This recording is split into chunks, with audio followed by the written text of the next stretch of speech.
ਚੰਨ ਚੜੇ ਹੋਏ ਕਦੇ ਨਹੀਂ ਛੁਪ ਤੇ ਗੁਰੂ ਛੁਪਦੇ ਨਹੀਂ ਵਿੱਚ ਚੇਲਿਆਂ ਦੇ। ਬੱਚਾ ਸ਼ੇਰ ਦਾ ਭੇਡਾਂ ਵਿੱਚ ਛੱਡੀਏ, ਫਿਰਦਾ ਭੇਡਾਂ ਦੇ ਵਿੱਚ ਵਾਂਗ ਲੇਲਿਆਂ ਦੇ। ਜਿਹੜੇ ਸਕੇ ਪੁੱਤਰਾਂ ਦੇ ਸੇਕ ਹੁੰਦੇ, ਕਦੋਂ ਹੁੰਦੇ ਜੇ ਦਰਦ ਮਤਰੇਲਿਆਂ ਦੇ। ਲੂਣ ਲਾ ਕੇ ਧੋਵੀਏ ਲੱਖ ਵਾਰੀ, ਕੋੜੇ ਰਹਿਣ ਸਵਾਦ ਕਰੇਲਿਆਂ ਦੇ।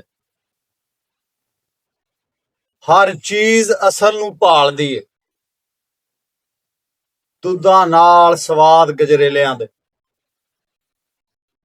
ਕੋਈ ਵੀ ਮਾਮਲਾ ਹੋ ਜਾਵੇ ਨਾ, ਜਿਹੜਾ ਸੱਚ ਦਾ ਹੁੰਦਾ ਉਹ ਛੁਪਦਾ ਨਹੀਂ, ਪਤਾ ਲੱਗ ਜਾਂਦਾ। ਜਿੱਦਾਂ ਮਰਜ਼ੀ ਗੁਰੂ ਕੋਲ ਵਿੱਚ ਜਿਵੇਂ ਮਿਸਾਲ ਦਿੱਤੀ ਹੈ ਵੀ ਚੰਨ ਚੜ੍ਹੇ ਕਦੇ ਨਹੀਂ ਛੁਪਦਾ। ਨਹੀਂ ਉਹ ਸਭ ਕੁਝ ਸੱਚਾ, ਉਹ ਸੱਚ ਕਦੇ ਵੀ ਨਹੀਂ ਛੁਪਦਾ ਨਹੀਂ ਹੈਗਾ।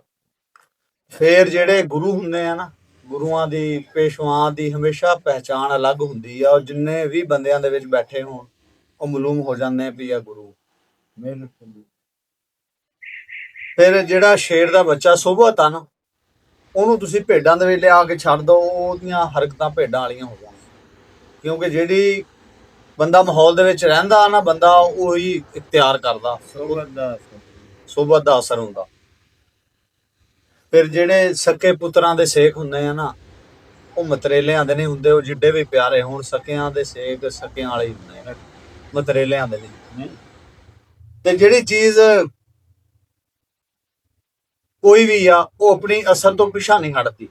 ਕਰੇਲੇ ਆ, ਉਹਦੀ ਇੱਕ ਕੋੜ ਹੀ ਰਹਿਣੀ ਆ। ਉਹਨਾਂ ਤੁਸੀਂ ਜਿਹੜਾ ਮਰਜ਼ੀ ਨੂਣ ਲਾ ਕੇ ਧੋ ਲਓ, ਉਹਨਾਂ ਦੀ ਫਿਤਰਤ ਆ, ਉਹਨਾਂ ਦੀ ਅੱਲਾ ਨੇ ਤਸੀਰ ਇੰਝ ਦੀ ਬਣਾਈ ਆ, ਉਹਨਾਂ ਨੇ ਕੋੜਾ ਹੀ ਰਹਿਣਾ।